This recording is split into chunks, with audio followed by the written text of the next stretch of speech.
a lot of Mormons, whether gay or not, struggle with the notion of how to be in the church, even if they don't subscribe to even if they don't subscribe to the letter of the law. Wondering how you define yourself as, whether or not you feel like you have a definition of yourself as a church member, Do you feel like you're the Reformed Jewish version of a Mormon?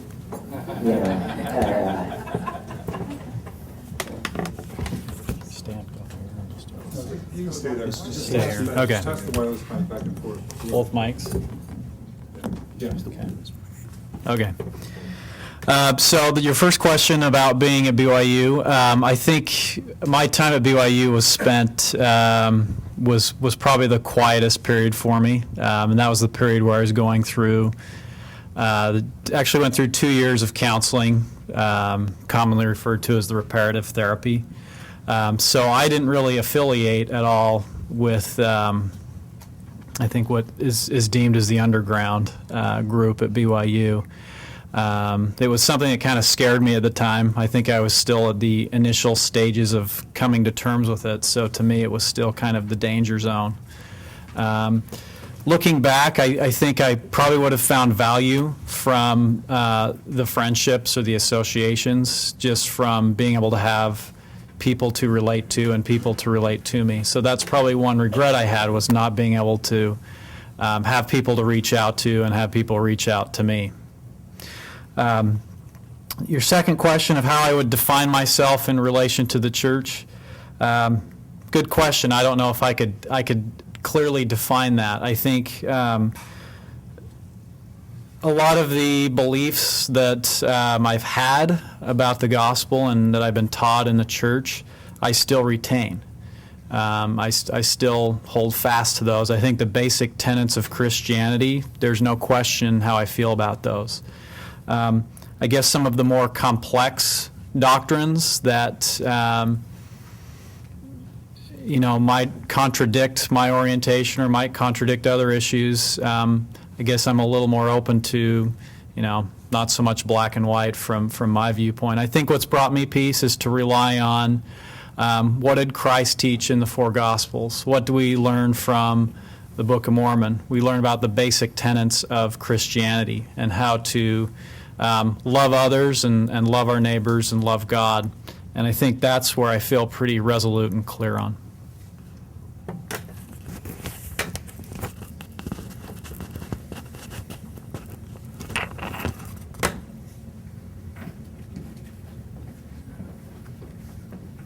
I don't know if any of you would know this, but I'm mildly interested in the church's position on middle-gendered persons, that is to say, people who are biologically both male and female.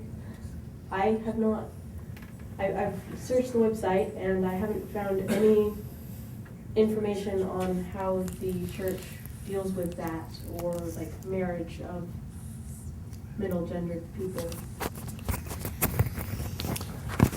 I might be able to give some information on that. This particular pamphlet that we produced and was sold by Deseret Book suggests that there is a scale from totally heterosexual to totally homosexual, and that there are bisexual people in the middle. And that was produced and approved by Deseret Book and sold there for a time. And we know that this was available and that it might have been considered in terms of God loveth his children. So there is nothing, I'll come back to your question, but let me just finish saying this. There is nothing in any of these statements, these three statements, that alludes to bisexuality.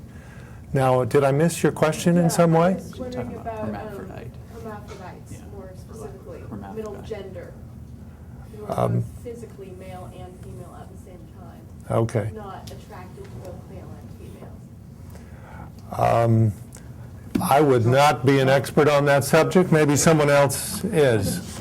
I think my observation is that's that's the next stage of complexity beyond homosexuality, and I think the church has not really created a definitive stance on the origins and then the future of a homosexual. So I think someone who is transgendered or more, I think it's even more vague from the church's standpoint, and I think it's 10 more curveballs that they've got to juggle with that one. In the early 90s, President Packer instructed stake presidents at regional training that in cases of gender ambiguity, that the family should pray about it, and whether assigning priesthood or marriage was essentially a choice of the family for prayerful consideration.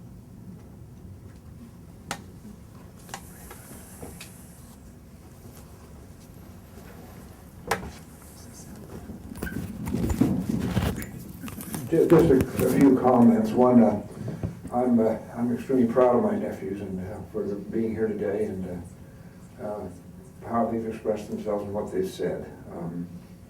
Second, I think there's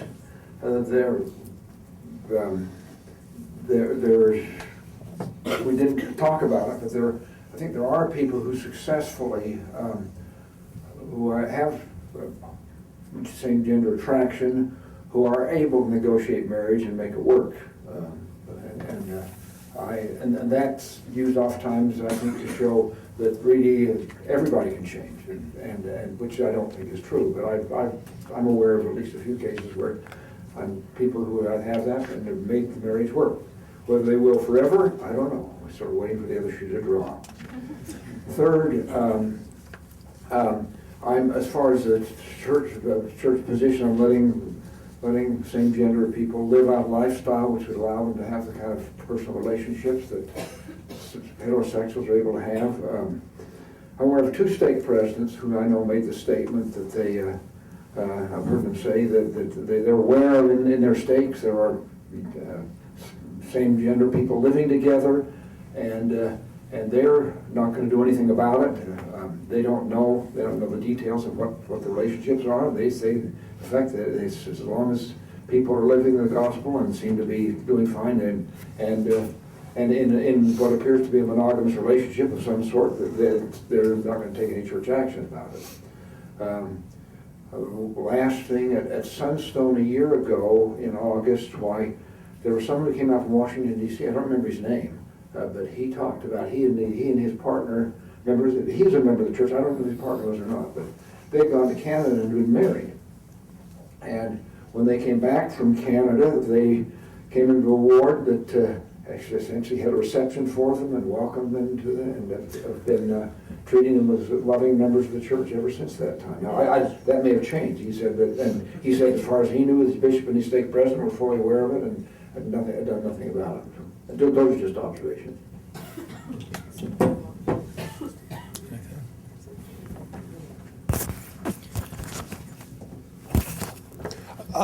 I would like to make a response to that before we go to the next question. And that is with reference, Toby, to the comment about what I would call a mixed orientation marriage and the fact that some of those exist within the church. And I believe that as part of these three new statements that the brethren have gone further in trying to deal with that in a more definitive way.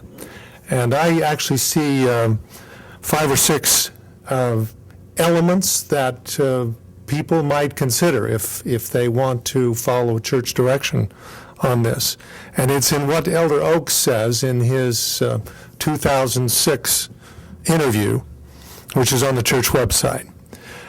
Elder Oaks goes on to say this: to me, that means, he quotes President Hinckley, who said people should not be married as a therapeutic step.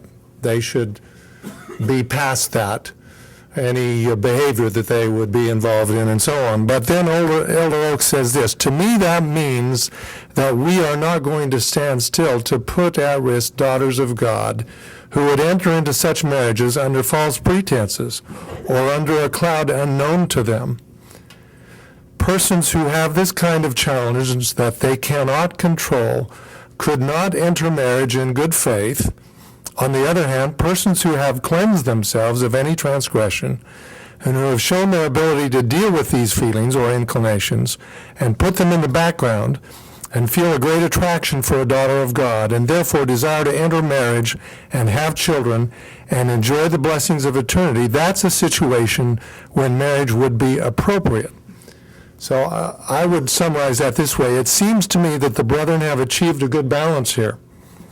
Those who are bisexual may do okay in marriage and should not be told they cannot marry. It may even be difficult for a young unmarried person with no sexual experience to know just what intensity or level of same-gender attraction might be present.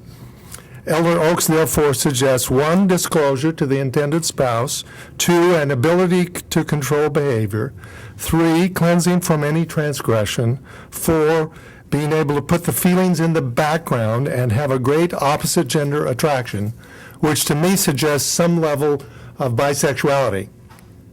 So you can't put the feelings in the background if you're a 6 on the Kinsey scale, which Clark could probably identify with. Anyway, and 5, a desire for marriage. So it seems to me they're saying if you're going to consider a mixed orientation marriage, or the person has some degree of same-gender attraction, it ought to be evaluated according to at least 5 criteria. Next question. Given that, I guess it sounds like you're still processing to a certain degree where you sort of fit in with the church. This question might be a little specific, but given the importance to most members of the church that they place on the temple and the teachings that go on in the temple, I was curious to know what thoughts or feelings you had specifically related to the temple and how you may or may not participate or fit in with that kind of thing. Great question. I think I talked earlier a little bit about the questions that I haven't found resolution to or haven't found answers to, and I think the temple and what we learn in the temple and what's taught in the temple is one dynamic that I probably haven't received much direction on.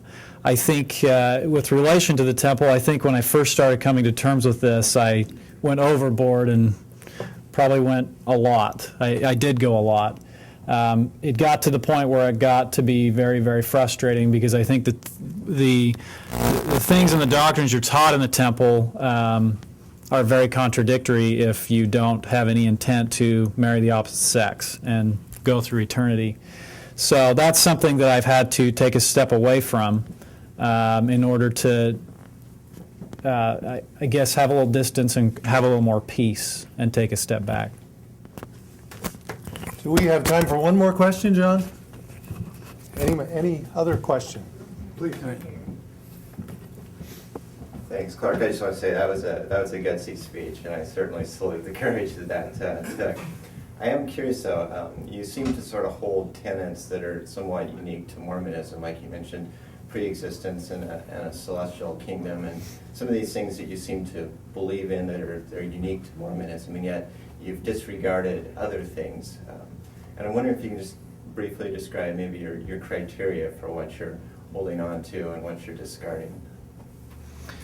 I think it's a continual learning process. I think you're right to the extent of there's things I believe and there's things that I hold to that contradict or not contradict.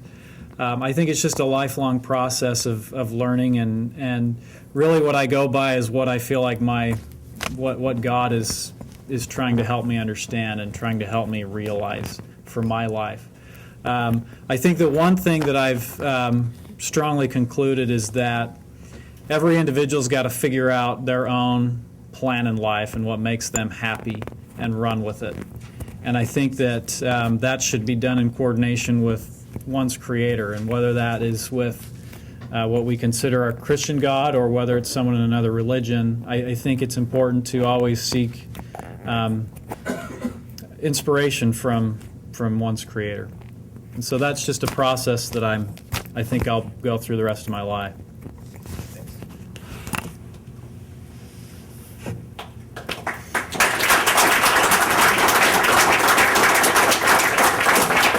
Dan, your remarks were excellent.